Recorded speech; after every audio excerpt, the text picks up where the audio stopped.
welcome to gagrule.net, exposing Turkish crime against humanity. Now, this is our episode 3. So we thought we show you and educate you how the Turkish ruling elite works. You see, the Turkish ruling elites, they never came into the region by this massive military mighty power. No, they didn't came like, their empire, which called Ottoman Empire, which we're going to talk about it, they never did like the British Empire or Russian Empire or Persian Empire. No, they used the best tools in the world called mercenaries. They were always mercenaries. They knew how to create mercenaries because they were mercenaries, you see. And so we're going to show you this. This audio was on BBC. 3 professors, they were having discussion about Islamic Empire and how the Arabs and the Persians, they shot themselves in the foot, bringing in the Turks as slave soldiers. And as you could see, until today, the region been suffering, the blood spilling never stopped. Okay, so you have to understand the Turkishness from the beginning. So that's where it's going to make sense to you when we say, aha, this is a Turkish false flag operation. Aha, this is what Turkey did. Then you would understand. But otherwise, it's very difficult for you to understand the Turkish ruling elite, how they operate, you know. So I want you for now to watch this audio or listen, and then we'll come back and explain further. Abbasid Caliphs were the dynastic rulers of the Islamic world between the middle of the 8th and the 10th centuries. They headed a Muslim empire that extended from Tunisia through Egypt, Syria, Arabia and Persia to Uzbekistan and the frontiers of India. Unlike previous conquerors, the Abbasid Caliphs presided over a multicultural empire where conversion was a relatively peaceful business. As Vikings raided the shores of Britain, the Abbasids were developing sophisticated systems of government, administration and court etiquette. Their era saw the flowering of Arabic philosophy, mathematics and Persian literature. The Abbasids were responsible for patronizing the translation of classical Greek texts and transmitting them to Europe, back to a Europe emerging from the Dark Ages. So who were the Abbasid Caliphs and how did they come to power? What was their cultural significance? What factors can account for their decline and fall? And why do they represent a golden age of Islamic civilization? With me to discuss the Abbasid Caliphs are Hugh Kennedy, Professor of Middle Eastern History at the University of St Andrews, Amira Benison, Senior Lecturer in Middle Eastern and Islamic Studies at the University of Cambridge, and Robert Irwin, Senior Research Associate at the School of Oriental and African Studies at the University of London. Hugh Kennedy, who were the Abbasid Caliphs and what was their power? The Abbasid Caliphs were the descendants of the Prophet Muhammad's uncle Abbas, and that was an important part of their claim to power and fame, was that they were connected with the family of the Prophet himself. They came to power in 750 AD as a result really of a massive revolution in the Middle East. The previous rulers of the Islamic world had been the Umayyad dynasty based in Damascus, in Syria, and the Abbasids and the Umayyad regime was very much an Arab-dominated regime. That most of the ruling class were people who were of Arab Bedouin or Arab origin. The coming of the Abbasids was, in a sense, a revolt against this Arab domination and the attempt to move on to a more Islamic rule where all Muslims of whatever ethnic background would be equal, or at least participants in the state. So it was that sort of a revolution. It was a social revolution, but it also marked the move of the centre of gravity of the Muslim world from Syria and the Mediterranean coast eastwards to Iraq. And Abbasid power from the beginning was firmly grounded in Iraq and in Baghdad. Can you just tell our listeners what the caliph's powers were? The title caliph comes from an Arabic word khalifa, which means the deputy of God on earth.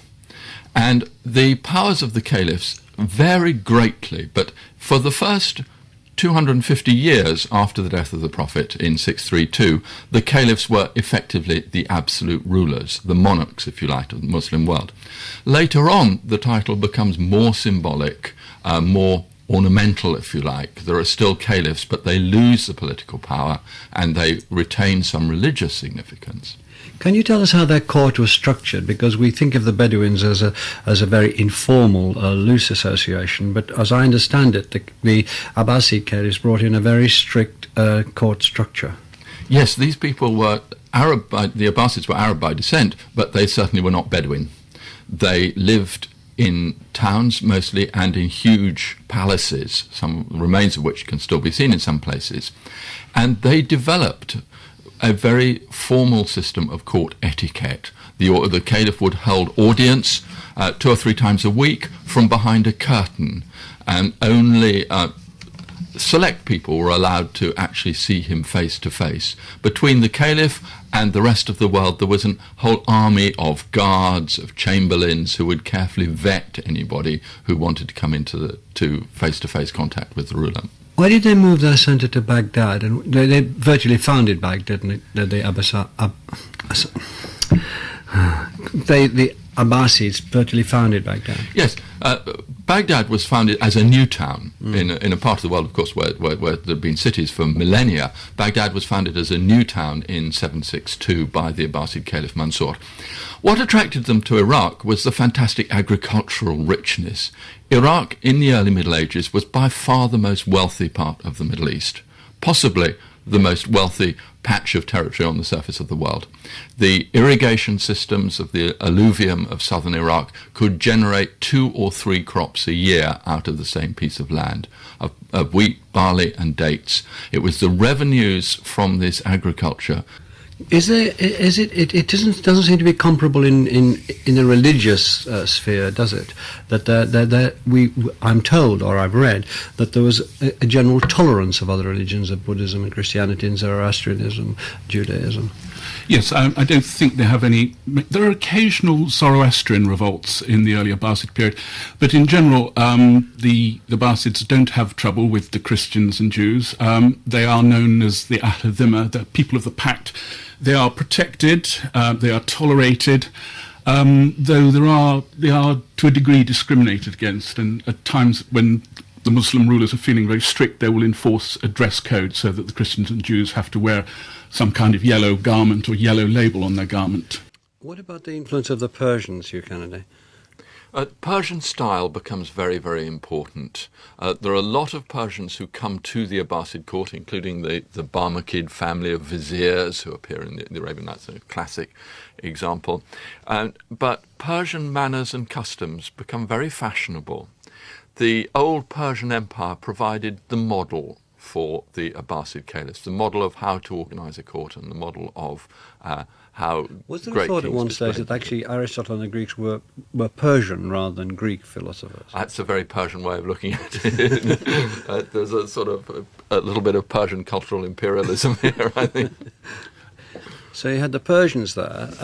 But are we talking about a period of a political unrest threatening the caliphate in their heartland, in Baghdad, Basra? Yes, there's political unrest, certainly, by people, usually people who want a more Islamic society, a more religious society to be developed. There's a lot of unrest from that. But there's also unrest in the provinces as well. People saying, why should we pay all these taxes to Baghdad? They don't give us anything in return. And what you get is the appearance of independent Muslim dynasties in different provinces. First, we've already discussed the Spanish example, but in parts of Iran and in Egypt by the year 900, there is an independent Muslim dynasty which is truly Islamic, but saying at the same time, we're not part of the caliphate, we're not going to pay the taxes to Baghdad anymore. After the death in 809 of Harun al-Rashid, the famous caliph, his 2 sons began a civil war. Was that some kind of breaking point for the Abbasid Caliphate? Yes, there was a savage civil war between his 2 sons, Amin and Ma'mun, that resulted in the death of Amin, which did terrific damage to the fabric of the state. It was more or less a war between the Arab and Western supporters of Amin and the Iranian and Eastern supporters of Ma'mun. But it caused terrific damage in the city of Baghdad. Baghdad, by this stage, was probably a city of 500,000 people. It grew very, very quickly. And that'll make it one of the biggest cities in the world at the time, wouldn't it? It was probably the biggest city in the world at the time. There may have been bigger cities in China. It's very difficult to work on these sorts of populations. But we have terrifically vivid descriptions of the civil war in Baghdad, the damage that was done to the fabric of the city, the way in which innocent people were caught up in between rival armies, as it were, battling it out in the streets. A lot of really sort of melancholy and poignant poetry about the damage that was done to houses, the damage that was done to people, the damage that was done to innocent families and so on, caught up in this terrible conflict.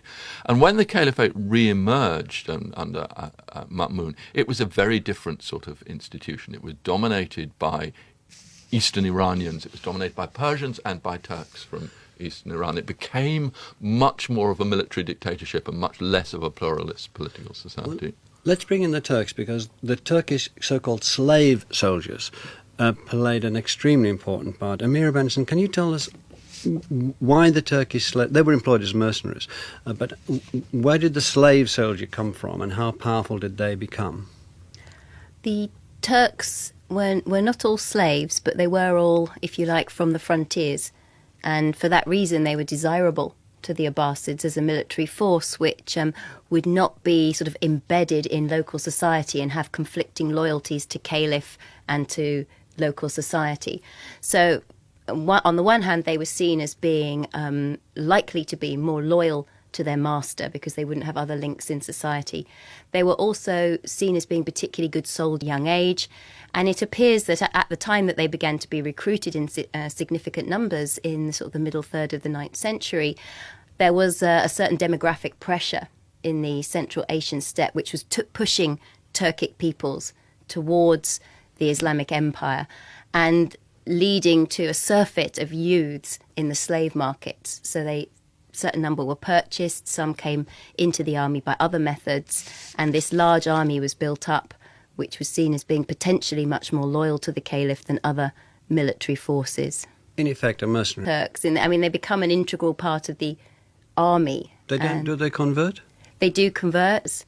They become part of a military society, which is an integral part of the state.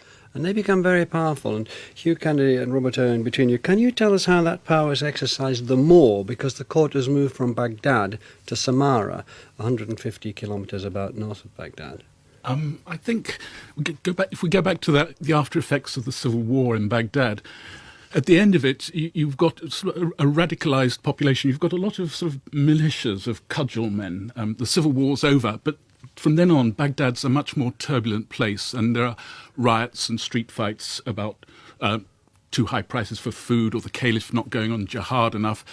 And then as these Turkish slave soldiers come into Baghdad and are garrisoned there, there's increasing fights between the local population of Baghdad and the slave soldiers.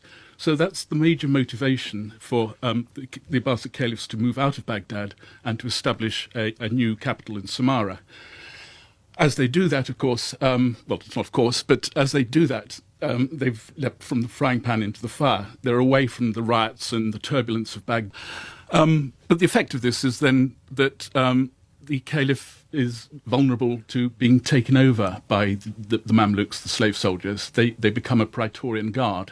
They don't just take orders, they start to give orders, and they...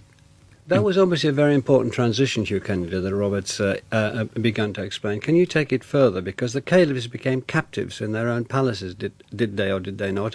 And there were quite a few caliphs. I think there's one period of about 15 years where 6 of them are assassinated by the Turkish slave soldiers. So we as it were, Samarra, we have a problem. Yes, absolutely. Because as Robert's just been saying, Samarra was isolated from it was very much an isolated garrison capital city. And in these huge palaces, the caliphs were really at the mercy of their guards. And the guards were concerned above all with being paid. It was a time when financial problems were beginning to dominate the caliph. The guards were intent on finding a ruler who would guarantee their money, basically, their salaries and their privileged financial position. And a ruler who didn't do that didn't last very long. Okay, welcome back. So you could see, you heard that how both the Arabs and the Persians, they shot themselves on the foot, how they brought those in as a slave soldiers, mercenaries. They infiltrated, penetrated deep inside the Islamic Empire, how they turned the Arabs against the Persians, how they turned Sunni and Shia against each other, and how all these things done in Baghdad, which is today what is happening, was the Turk did hundreds of years ago. So this should make sense to you how the Turkish ruling elite works. So basically, in short, they came in, they learned the tricks of the how Islamic Empire, the military, how it works, and they slowly infiltrate into the military-industrial complex, and they basically hijack the Islam. And this guy, his name Osmanli in Turkish, Uthman in Arabic, Ottoman in English, he made himself Khalifa, Caliphate, and really all he had to do is call jihad. And that's how he fooled the Arabs. And how he fooled the Arabs? Well, he never called it Turkish Empire. He called it Ottoman Empire. In Arabic, they call him Al-Imbratoriya Al-Uthmaniyya. So as far as Arab concerned, this was for the Muslims. They had no idea this was Turk, what they're going to do, you know. And so they didn't know. They were naive. Of course, that time there was no media or anything.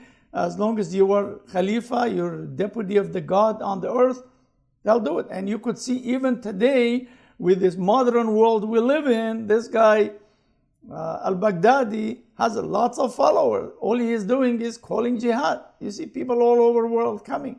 And so this is Turkey. Since then, find out the best tools called jihad. And that's how they went and conquered the 3 continents, which now I'm going to show you later on.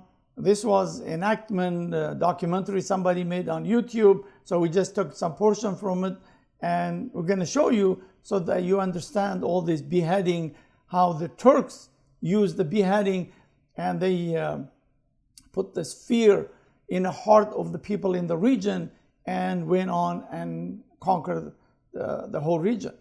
Okay, so let me show you what Turkey is trying to accomplish here. You see, when you heard that audio, when they were talking about that lady saying they're coming from the frontier, basically this is Turkish motherland. This is where the Turk came from here, and the Persians, they brought them in when they convert them, when they defeat them really.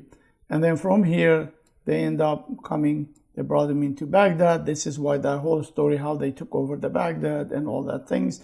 And then from here, eventually, they made their way here. And so then that's how they conquered the Caucasus, and then they conquered Anatolia. And then, of course, they pushed it all the way to conquer Europe, half of Europe. Russia here and this Persia here, Iran, always been the arch enemy of Turkey, because Turkey always wanted, the Turks always wanted to, this is why you could see there is the Turks always trying to turn the West against Iran and Russia.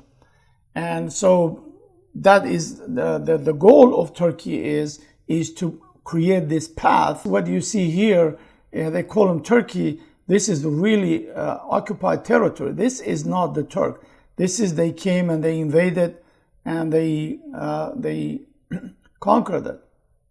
So this is not a Turkey. This is occupied territory. But in 1923, they changed name to Turkey, and the British basically handed to them. But we'll talk about that separately.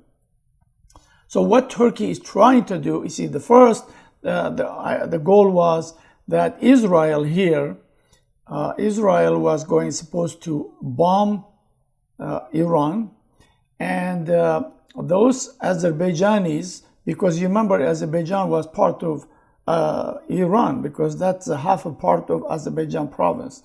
So when the Israelis bombed, the Azerbaijani will come down, and all those area here that the Azeri who speak their languages, they're gonna revolt in this area, and then the Turks gonna move on and create this path and unite Turkmenistan. But obviously that somehow something going wrong between the Turks and Israelis at this moment. So that's why Turkey now is trying to do by itself. And so that's why Turkey need northern Syria, northern Iraq to open this path here to the motherland, Central Asia. That's why he's negotiating with the United States that he wants no-fly zone, because so that Turkey will annex the northern part and under God knows what. That's how they went and annexed northern Cyprus. That's the game they're playing, right? Whether they make it or it'll depend on the United States, whether the United States is going to hand northern Syria, because northern Iraq, they did too, no-fly zone. That's where you have now the Kurds. So what deal the Barzani has with the Turks, really nobody knows. But the report is, in fact, in Kurdistan region, there is called the Hawk, which is less than an hour from Mosul or Erbil. Turkey has military base, has 2,000-3,000 soldiers there. So things nobody knows what's going on between Iraqi Kurdistan. Iraqi Kurdistan thinking is different than the Kurds in Turkey, which is the majority with 20 million. And so anyway, that's a different subject. We talk about it, but this is what Turkey is trying to do to build this new Ottoman Empire. So they want to unite Turkic nation all to these occupied territories. See, have a look at this map. This map, until 2012 in Turkey, they were teaching their students. As you could see here, it's in the bottom, half of Syria is gone. You could see there half of Iraq is gone. Armenia doesn't exist. Bulgaria doesn't exist. They were teaching in their schools. Until 2012, the Bulgarian, they protested again to the Turks, and supposedly they're going to remove it. This is what they believe. This is they're educating their people. They constantly telling their people they have to renew this Ottoman Empire. The Turks being brainwashed we're going to talk how they did this brainwash. The Byzantine Empire was strong and centralized, with the Macedonian dynasty in power since 867. The Byzantine Empire enjoyed commercial prosperity, an intellectual renaissance, and a government led by strong emperors. Constantinople was its capital city, with important satellite centers in Venice, southern Italy, and the Slavic countries. However, the Turks were already making inroads into the Byzantine Empire, which employed them as mercenary troops. For the most part, the army of the Byzantine Empire consisted of private troops hired by the state, and these mercenary troops included the Turks and Scandinavians. With control of trade routes, the Ottomans were a force to be reckoned with. At the same time, in the neighboring Byzantine Empire, a continuing conflict between Emperor John Cantacuzene and a rival faction had erupted into civil war. The Byzantines had once ruled the civilized world, from the Danube to Damascus.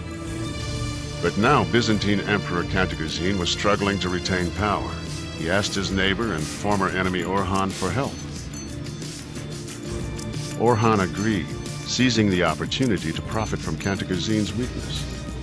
And he was given the emperor's daughter in marriage as a thank you. The bargain helped them both.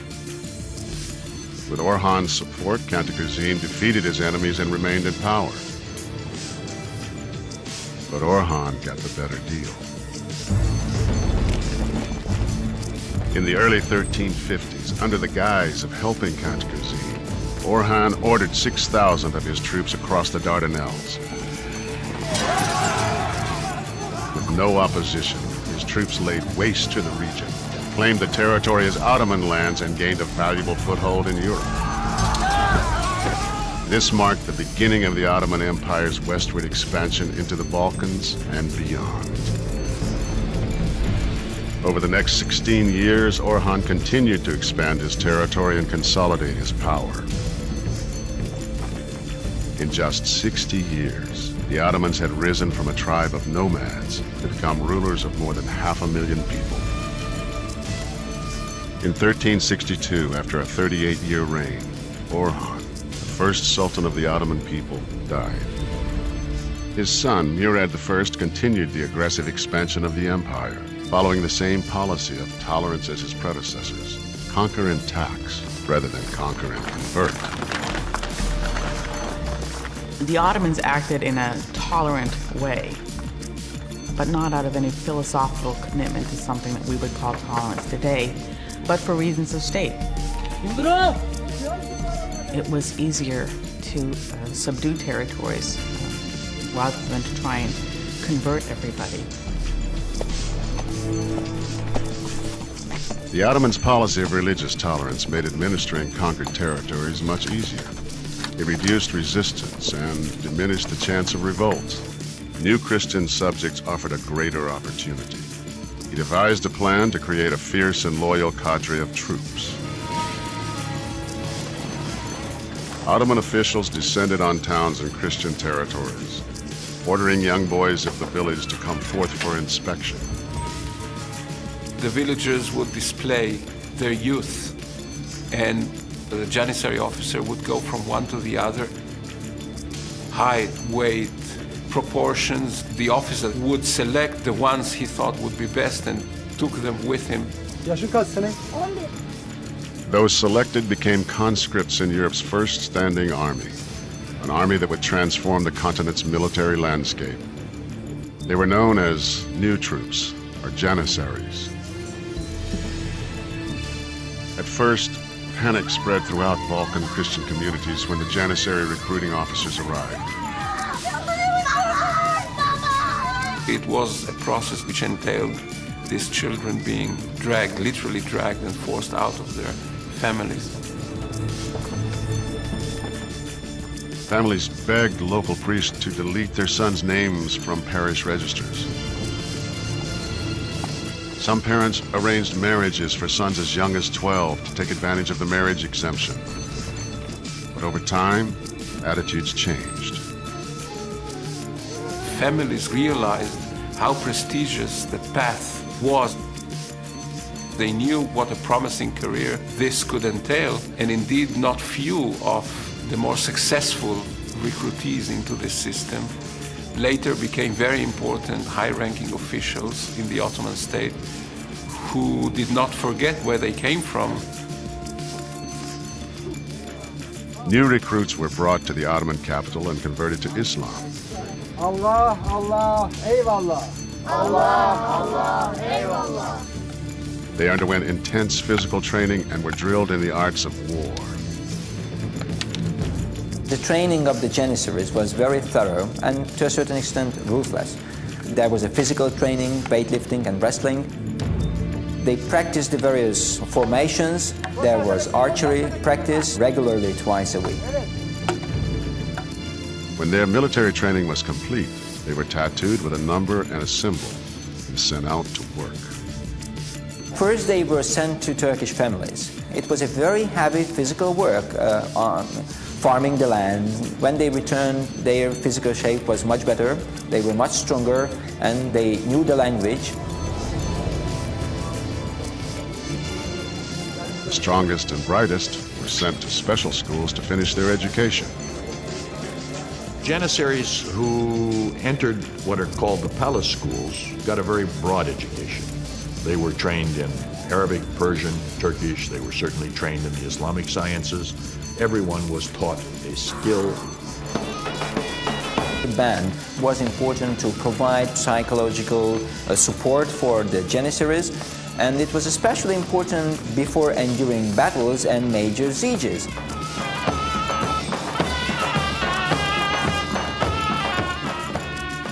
Janissaries who demonstrated extraordinary bravery were rewarded in later life with transfers from military service to civil service. A select few became part of the Sultan's inner palace circle, the counselors and viziers who quietly ran the government. Others were returned to their homelands as administrators. In effect, they became deputies of the Sultan's royal family. So if you had been taken, let's say, at the age of 12, had been considered one of the top-notch kids, had been sent to the palace school, by the time you're 20, 21, and you pass out of that, you become an officer in the corps, you can become an officer in the provincial cavalry or an officer in some of the regiments of the palace. And eventually you rise up and you could even become the Grand Vizier. The only thing you couldn't become is the Sultan because you're not a member of the dynasty. Whether as soldiers, advisors, or administrators of far-off lands, the Janissaries' sole loyalty was to the Sultan. Murad's revolutionary concept gave him firm control over all his inherited and conquered lands, and turned the Ottoman state into a true empire, reaching deep into Europe. In 1389, Murad was 70 years old and still leading his troops into battle when he was mortally wounded in Kosovo. According to legend, as Murad lay dying, he named Abbasid, his younger rather than older son, to succeed him. Brooking no rival, Bayezid immediately ordered the murder of his older brother Yaqub. Murad's radical departure from eldest succession would set a deadly tradition and define the Ottoman dynasty for centuries. This whole question of being an Ottoman prince, you were going to have to kill all of your brothers, or they were going to have to kill you. It's hard to imagine as you grow up living what for us is the unthinkable. Over the next decade, the Ottoman Empire descended into chaos and civil war. All right, so now that you saw this, how they infiltrated and penetrated deep inside the Byzantine military-industrial complex, how they destroyed Byzantine Empire, they went all the way to the border of Austria. In fact, if Austria didn't stop them, today the British, French, Germans, they're all probably speaking Turkish. So thanks to them and thanks to Serbia revolted, and today the Turks, they have the NATO and they have jihadists. So they have both in their hand. They are now negotiating with the United States saying, we will stop this ISL if you agree we go destroy Syria, Bashar al-Assad, and put a Turkish puppet in there. You see, they're negotiating. When I told you this whole Mosul invasion was Turkish force flag operation, it's exactly what I said in my first video. It's exactly what is happening. So they're going to force the United States to do it. I mean, one other bizarre thing is United States Vice President, really, he goes and he apologizes for Turkey. What is everybody knows happening, including the Turks. That tells you how much the Turks are controlling Washington. Washington is owned and operated by the Turks, you know. Here is what the opposition leader says. He says, the motion brought to the parliament by the government is not aimed at broadening the struggle against the terror. He said, but it is directed against Syria itself and PKK, which is the Kurdish Liberation Army. Said there was a perception in West that Turkey was blocking ISIL. The perception is correct, says the Turkish opposition leader. ISIL has offices in Turkey. They have units that gather members in Turkey. So what is it? Why then the Vice President Biden apologized? And this is proof to you how the Turks have infiltrated, penetrated deep inside Washington. They own Washington. They run Washington. Otherwise, when was the United States goes apologize for those dictators? But this is, my friend, Washington need de-Turkification. So at the end, what I'm going to say is, the Turks will not relent. Either bankrupt United States or United States get exhausted and somebody in Washington gonna say, okay, Turkey, you go take over, build your neo-Ottoman. So the message here is for the people in the region, the Persians, the Arabs, the Kurds, Armenians, Bulgarian, the Greek, Cypriot, Assyrian, all the indigenous people of the region. You guys gotta stop negotiating with this evil empire. You all know this evil empire. This evil empire have turned the table on you guys for 400 or 500 years. It's time for you unite and turn the table on this evil empire, or you guys all gonna pay the price. As you could see what's happening, the Ukrainian Christians are killing Christians. Christian America is against Christian Russia. Muslim Persian against the Muslim Arabs, the Sunni Shia, Kurds killing Arab, Arab killing Kurds, Jews killing Palestinian. This is what the Turks do, because the Turks know they are the occupier of Anatolia. They know this. They either create all this atrocity, keep everybody busy, so nobody would question them, ask them, return the territory you're occupying. So time to turn table on this evil empire. You all know this. This is not surprise to any people in the region. You are the only indigenous people. The Turks were invaders. So it's up to you. The United States will come now, and maybe next year, next time, Turkey will exhaust United States. It's gonna bankrupt United States. It's already turned the Islam against the United States. They know what they're doing. It's you, the indigenous people. Thanks for watching. We'll see you next episode exposing Turkish crime against humanity. Have a nice day.